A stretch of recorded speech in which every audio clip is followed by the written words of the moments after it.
A 50% probability of a Federal Reserve rate hike by October.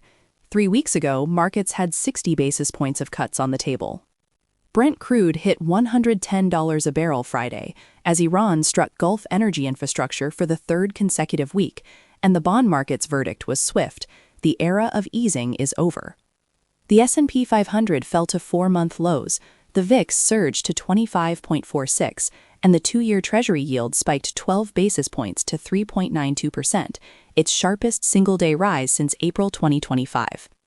The Iran war, now 21 days old, has dismantled in under 3 weeks a rate cut consensus that had been months in the making. That repricing hit Canada with particular force. Money markets are now pricing 75 basis points of Bank of Canada rate hikes by year-end. On Thursday, they priced just one 25 basis point move in December.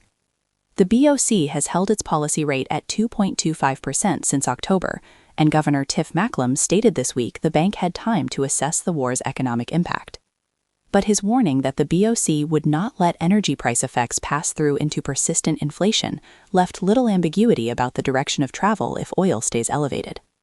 CIBC economist Benjamin Tal had already flagged that the BOC would lean toward pets absent the conflict, meaning the war, not domestic conditions, is now the dominant rate variable for Canadian borrowers and businesses.